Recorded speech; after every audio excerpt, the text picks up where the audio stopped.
Туған жердің тарихы қызықтырған 30-ға жуық жас бірінші кезекте Әбу Насыр Әл-Фарабидің музейіне барды. Мұнда орта ғасырға тиесілі 3500-ге жуық жәдігер сақталған. Оның 2000-і негізгі, қалғаны қосалқы. Дегенмен ең құнды жәдігер Әл-Фараби мен Сұлтан Бейбарыстың құлыптасы. Сонымен қатар мұнда 100-ге тарта араб парсы тіліндегі ескі кітапшаларды кезіктіруге болады. Мекеме қызметкерлері осындай құнды дүниелер бола тұра, музейге келетіндердің қатары аз дейді. Қазіргі экспо кезеңде адамдар жалпы жақсы келіп отыр. Бір күнде деп есептейік, айына бір 100-ге тарта деп те айта алмаймын, бір 50-60 па келіп қалады.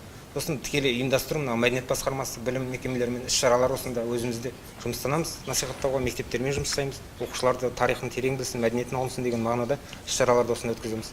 Жантөре Қазбек Отырар ауданына алғаш рет аяқ басып тұр. Әл-Фарабидің кіндік қаны тамған қасиетті жерді кітап беттерінен оқып білген ол осында келуді мақсат етіпті. Ал жастар орталығы әлеуметтік желі арқылы хабарландыру жасағанда алғашқылардың бірі болып тізімге іліккен.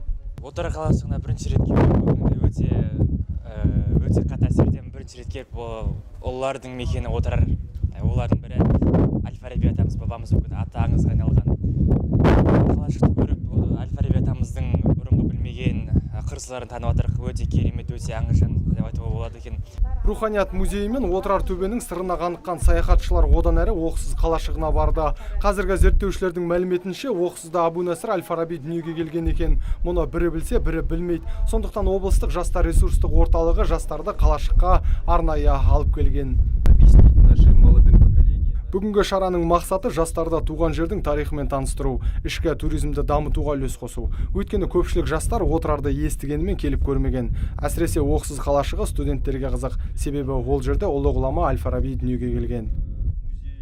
Облыстық жастар ресурстық орталығы мұндай іс-шараларды жиі өткізеді. Олар әлеуметтік желілер арқылы хабарландыру жасап, жастарды жинайды. Сөйтіп олардың бос уақытын тиімді өткізуге септігін тигізіп жатыр. Нұрсұлтан Тұрысбеков, Абзал Тұрабеков, ТВК телеарнасының жаңалықтар қызметі.